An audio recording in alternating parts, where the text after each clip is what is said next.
The Lambs and the Osbornes spent a day in the Addo Elephant Park. After checking into the park, we stopped for a picnic breakfast, monitored by a common fiscal or butcher bird and a brown-hooded kingfisher, also having his breakfast. We popped in at the bird hide, where little was going on except this masked weaver busy building. We passed the first of many red hartebeest on the way to Guaripan, where a group of zebra were grazing. In the water were a pair of Egyptian geese, a black-winged stilt foraging for morsels, and a yellow-billed duck swimming around. Just off the road, a black-backed jackal was having a restful morning. He preferred his privacy though, and eventually just wandered off. Nearing Roydam, Hector spotted this terrapin next to a puddle, and Sandy was sharp to spot a grey mongoose. Kudu popped up frequently during the day. A bokmakeri hopped about in the undergrowth. At Roydam, a single male elephant emerged out of the bushes, right in front of the cars.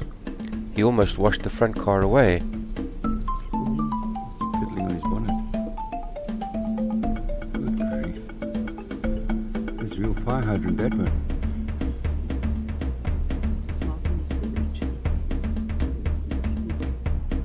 After that, he just stood there for ages, contemplating his next move.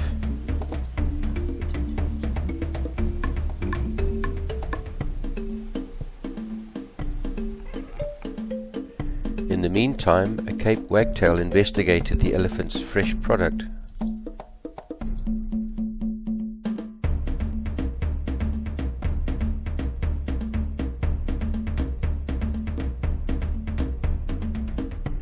Redneck spurfowl or francolin were in several places.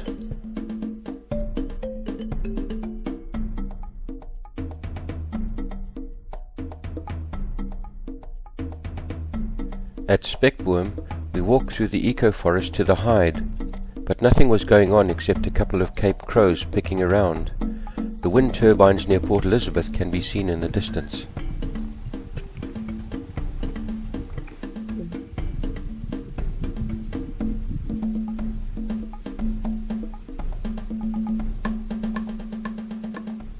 Driving on from there, we saw a southern pale chanting goshawk looking for a meal, and more kudu.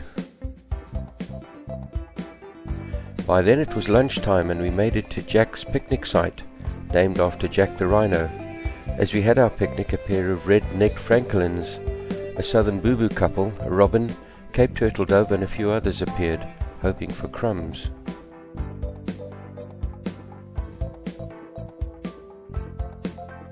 Moving on, we saw warthog, this dickhop parking off under a bush, and more elephant.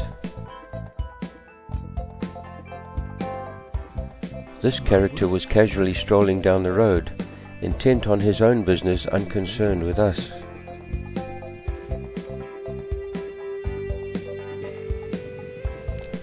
Soon we reached the Zuurkop lookout, where we could see many animals in the distance, elephant, kudu and zebra. It was worth a drive around the Gora Loop.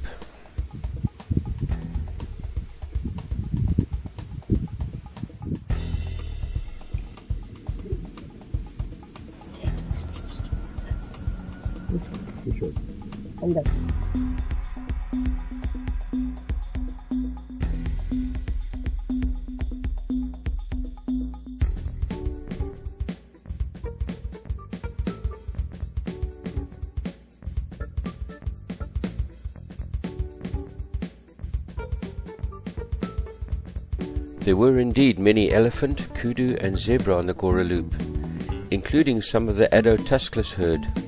Some but not all females are tuskless, but because the vegetation is mainly shrubs and succulent plants, there is little need for large tusks. And what, I ask you, is a game park without a little monkey business? Just watch out for them toothpicks.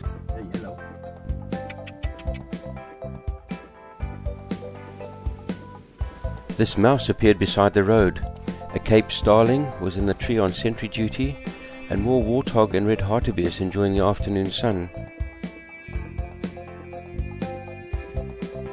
Several zebra were grazing, and each seemed to have their own personal attending wattled starling. Another chanting goshawk surveyed the land. At the last pan, geese, a blacksmith lapwing, and a red-knobbed coot were finishing off the day's work, with some cormorants and yellow-billed ducks already relaxing.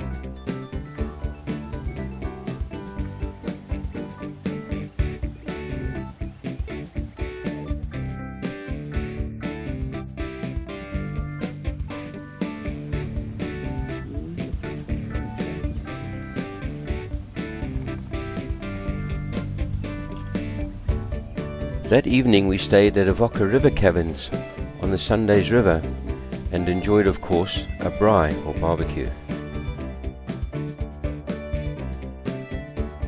In the morning we took our time and enjoyed the sunrise and the visiting birds.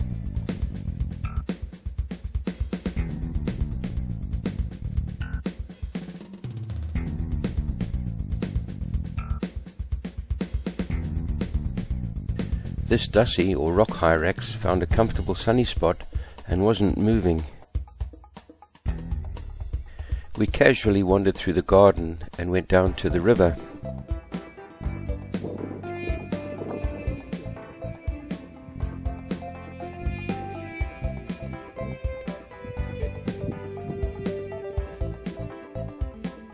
A greater double-collared sunbird was trying to get the most out of this aloe.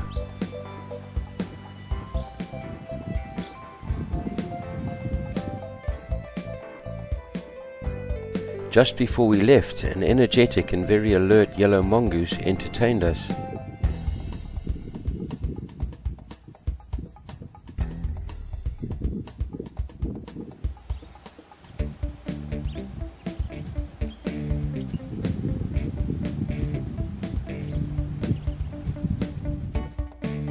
Thanks for watching and sharing our little outing.